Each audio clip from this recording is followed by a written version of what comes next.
Hello friends, welcome back to my channel Debi dot Rima. তোমরা সবাই কেমন আছো? আশা করি তোমরা সবাই খুব ভালো আছো। তো আমরাও ভালো আছি। তো দেখো বন্ধুরা, আজকে আমাদের নিয়ে এসেছে মাছ। তো ছোট ছোট মাছ নিয়ে এসেছে, আর এই মাছগুলো মাম্মাম খেতে ভালোবাসে, আর মাম্মামকে এই মাছগুলো আমরা দিই। এই মাছগুলো ডক্টর আমাদের দিতে বলেছেন মাম্মামকে, মানে ছোট মাছ হলে ভালো আর কি। আর দেখো আমি আলু বেগুন এগুলো কেটে নিয়েছি। তো এই মাছগুলো দিয়ে আমি দেখো আলুটা বেগুনটা ভালো করে ভেজে নিচ্ছি পেঁয়াজ দিয়ে। আর এই মাছগুলো দিয়ে আমি এখন রান্না করব ছোট মাছের চচ্চড়ি। আর এই চচ্চড়িটার মধ্যে আমি দেব জিরে লঙ্কা বাটা দিয়ে রান্না করব, কাঁচা লঙ্কা বাটা। আর দেখো এখন আমি ঝোল দিয়ে দিয়েছি ভালো করে কষিয়ে। আর এখন আমি মাছগুলোকে দিয়ে দিচ্ছি ভালো করে, ওপর দিয়ে ভেজে রাখা মাছগুলোকে ওপর দিয়ে দিলাম।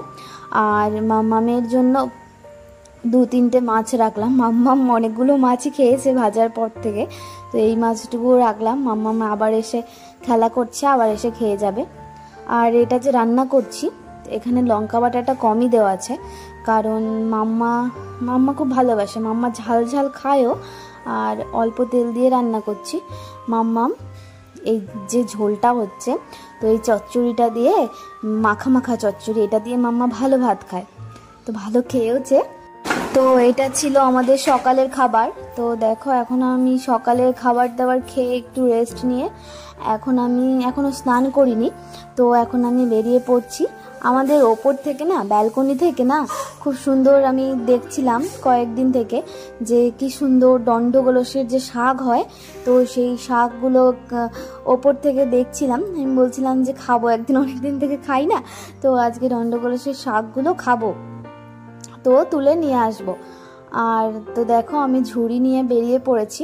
তো ওপর থেকে না ঠিক বুঝতে পারছিলাম না, আমি ভাবছিলাম হয়তো অল্প শাক হবে, তো নিচে গিয়ে দেখি যে 3-4টে গাছের পাতা দিয়েই আমার শাকটা খুব ভালো, অনেকগুলো শাক একদম ঝুড়ি ভরে গেছে।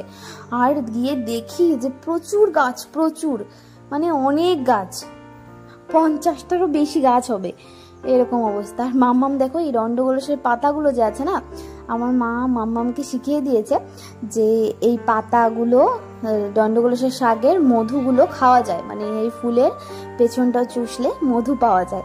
তো আমরাও খেতাম ছোটবেলায়। তো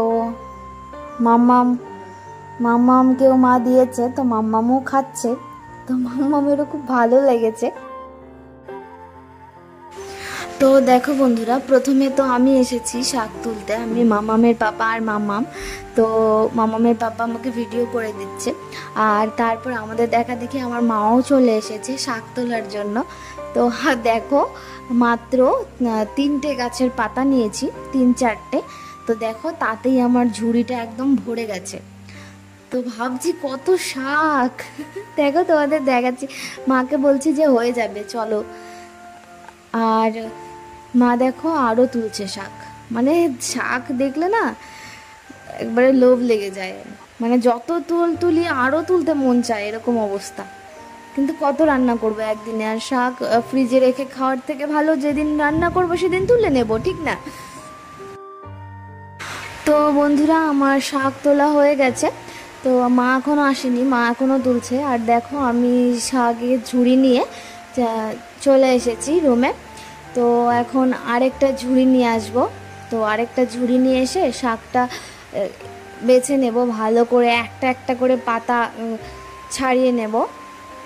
আর ওখানেতে যেরকম পেরেছি ওরকম করে তাড়াতাড়ি করে তুলে এনেছি ফুল, তারপরে শক্ত শক্ত ডালগুলো সবই আছে। তো দেখো আমার শাক বাছা হয়ে গেছে, মাও বেছে দিয়েছিল, মা আর আমি করেছি, তো তাড়াতাড়ি হয়ে গেছে। আর এভাবে ঝোল না, আমরা জানো তো আগে না আমরা শাকটাকে শাকের মতো করে রান্না করে খেতাম, মানে আমরা যেই শাকটা খাই, মানে আগে আমাদের বাড়িতে যেই শাকটা রান্না হতো অনেকগুলো শাক লাগতো, অনেকগুলো। আর তারপরে আমি আমার বিয়ের পরে, তো মাম্মামের পাপা আবার শাক খেতে পছন্দ করে না। মাম্মামের পাপা ওই বেগুন দিয়ে এই যে দণ্ডকলস শাকের ঝোল খেতে পছন্দ করে, তো মাম্মামের পাপার ফেভারিট বলতে পারো। তো মাম্মামের পাপার জন্য আমি রান্না করতে করতে মানে এখন আমারও একটা ভালো লাগা তৈরি হয়ে গেছে। তো এখন আমারও বেশ ভালোই লাগে খেতে ঝোল, বেগুন দিয়ে ঝোল করো, ঝোল আর হচ্ছে পটল ভাজা বা আলু ভাজা, যে কোনো কিছু একটা, মাছ ভাজা হলেই হলো, মানে যে কোনো কিছু একটা ভাজা আর এই শাকের ঝোল আর একটা লেবু, এই 3টে জিনিস দিয়ে তোমরাও খেয়ে দেখো, আশা করি তোমাদেরও খুব ভালো লাগবে। আমার তো খুবই ভালো লাগে এখন, মানে একদম পরিষ্কার খাওয়া, তেল একদম তেল মানে খুব কম লাগে তেল। এখন দেখো আমি শাকের মধ্যে নুন দিয়ে ভালো করে চিপড়িয়ে জলটা ফেলে দিচ্ছি, আর শাকটাকে পিস পিস করে কেটে নিয়েছি, ঠিক আছে, ছোট ছোট করে, যত ছোট কাটা যায়। আর এই যে জলটা দেখলে, এই জলটাতে আমি নুন আর একটা পেঁয়াজ দিয়ে জলটা সেদ্ধ করে নিয়েছিলাম।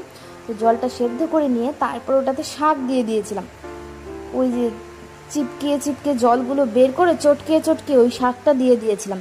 তো দেখো, আর কাঁচা লঙ্কা এই কটা দিয়েছিলাম, মাঝখান দিয়ে চিড়ে কাঁচা লঙ্কা দিয়েছি।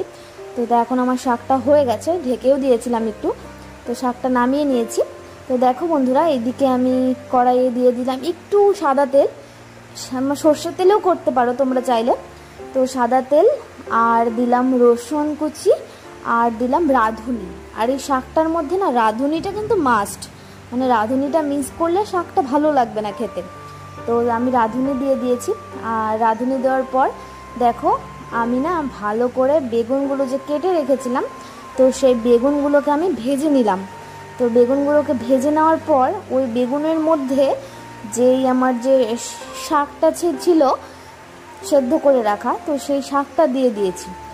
আর একটু ঢাকা দিতে হলো, তার কারণ হচ্ছে যে আমি যে বেগুনগুলো দিলাম, বেগুনগুলো যেন একটু ভালো করে সেদ্ধ হয়, সেই জন্য শাকটা আমি 2-3 মিনিটের মতো ঢাকা দিয়েছিলাম।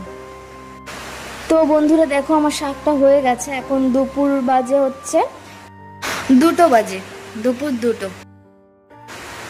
তো আমাদের এখন দুপুরের মেনু হচ্ছে গরম গরম ভাত, শাক আর এদিকে মূলো ভাজা, আর বলেছিলাম কিছু একটা ভাজা দিলে ভালো লাগবে, শাকের সাথে ভাজা দিয়ে খেতে খুব ভালো লাগবে, আর এদিকে ওই মাছের চচ্চড়ি। আর আমি এখন একটু যাচ্ছি মার সাথে বাজারে, কেন যাচ্ছি কি করতে যাচ্ছি সবটাই তোমাদের নেক্সট ব্লগে বলবো। তো বন্ধুরা আজকের ভিডিওটা এখানেই শেষ করছি, আবার দেখা হচ্ছে নতুন কোনো ব্লগ নিয়ে। সবাই ভালো থেকো, সুস্থ থেকো, টাটা, বাই বাই।